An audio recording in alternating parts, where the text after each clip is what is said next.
Welcome to Module 3, 3 myths and 3 truths about safety. Myth 1, all risks and hazards are bad. Well, when we think about this, and we think about risks and hazards, they all can do damage to something.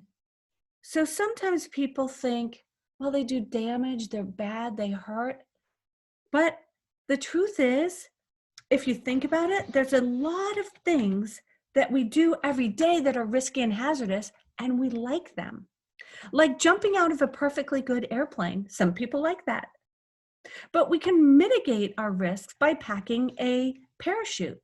And most of the times it works, but we have had parachute fails, and people understand that risk, and they pack their chute and they jump anyways. One time I was in Cambodia. I jumped onto a boat with what appeared to be a 12-year-old captain to take us out to the floating village. But I mitigated my risk by knowing there was life preservers, people knew where I was and when I should be back. I had a backup plan for rescue.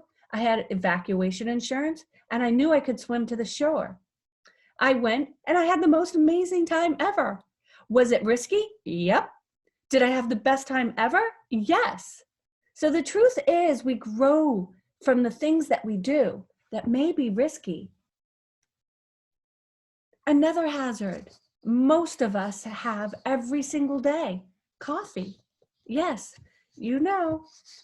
If you look really close to a to-go coffee cup, you'll have, there might be a small message in print on the side. It says, caution, content may be hot. Well, this is because there's been lawyers involved. And when you think about it, if you go into 7-Eleven or wherever you go and get your coffee, Dunkin' Donuts, wherever, and you go in and you get your nice cup of warm or slightly cold coffee, which is very safe, which would you rather? Do you want a hot cup or do you want a slightly cold cup? If you're not going to the counter to say, thank you so much for this safe coffee because it's lukewarm, you're going to go up and probably complain. You're going to complain loudly because the coffee has to be hot and strong. So we really do want hazards. We want risks sometimes. And I've thought about this. So the truth is, not all risks and hazards are bad, but we can give some thought and strategize our safety. We're not going to jump out of an airplane without a well-packed parachute. And when we're traveling the world, we're going to add risk mitigation strategies to stay safe. And when we stop and grab a hot cup of coffee, we're not going to put it between our legs and drive away fast, because then we would just be inviting a risk that would include a change of clothes, but maybe even a trip to a burn unit. Myth 2, and the truth too, right? You can completely eliminate all safety risks. You can't avoid all risks and hazards, but you can reduce, minimize, and possibly eliminate the damage. So as we discussed with our first myth, we would never want to eliminate all risks. Risks are part of the fun of living life.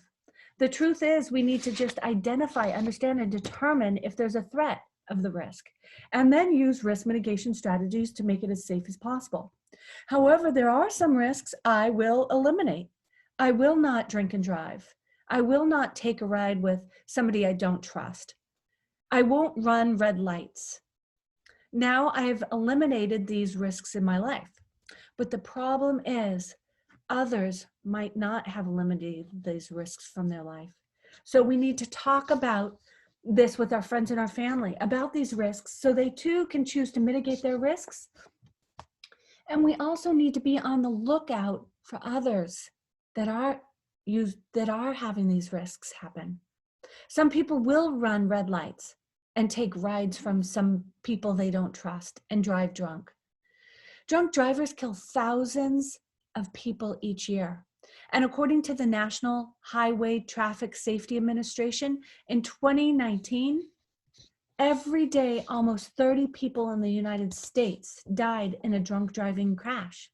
That's one person every 50 minutes. These deaths have fallen by a third in the last 3 decades. However, drunk driving crashes claim more than 10,000 lives per year. So reducing your risk is simple. If you are drinking, don't drive. Plan a safe ride home before you start to drink. Choose a non-drinking friend as a designated driver. If somebody you know has been drinking, don't let that person get behind the wheel. Take their keys. Help them arrange a sober ride home. And if you do drink, don't drive for any reason. Call a taxi or a friend. If you're hosting a party where alcohol is being served, make sure all of the guests have a sober driver. Always wear your seatbelt, no matter where you go. That is your best defense against an impaired driver. If you see an impaired driver on the road, contact the law enforcement. Your actions could save somebody's life. Myth 3, safety programs cost too much. Preparedness planning is worth every penny and every second you spend creating a stronger link in your safety chain. I would say you can't afford not to learn life-saving strategies. Can you afford not to tell your loved one how to be safer in this world? As a part of my business, we have a division that works in litigation support. We work on cases of failure to warn that have led to preventable deaths. For me, when I talk to family members who have lost a loved one to a preventable death, I feel that pain because it was preventable. If somebody took the time to communicate the dangers to their loved one, they would still be here to this day. This is why it's so important to communicate. And when we talk about safety and security, we need to share this information with our loved ones and our coworkers and our friends. We need to talk about it. We need to think about changes that we can take, and we need to calculate risks when we choose to take them. We want to live our lives and we don't want to hide from the world. I lived and worked overseas for more than 10 years. I've traveled to more than 35 countries in Europe, Asia, and Africa. I was prepared with my strategies, tools, and techniques. I'm proactive, prepared, and protected no matter where I go, whether I'm around the corner or around the world. So let's look at techniques that have kept me safe and that can keep you safe too. The RAD class is internationally recognized. It's a system, a self-defense system that offers programs for women, children, and men, and seniors.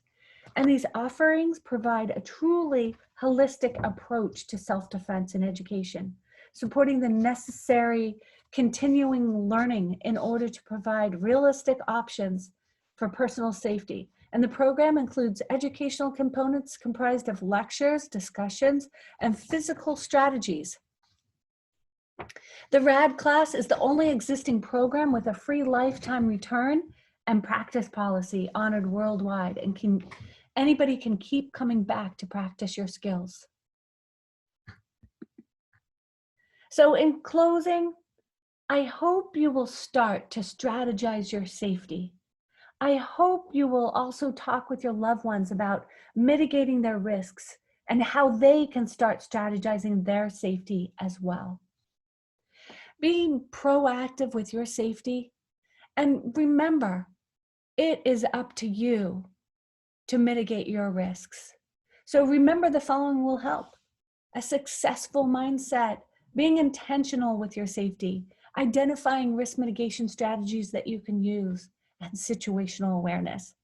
These will keep the most important people in your life safer, and you can start today. Be safe and share these strategies to help keep others you care about safe.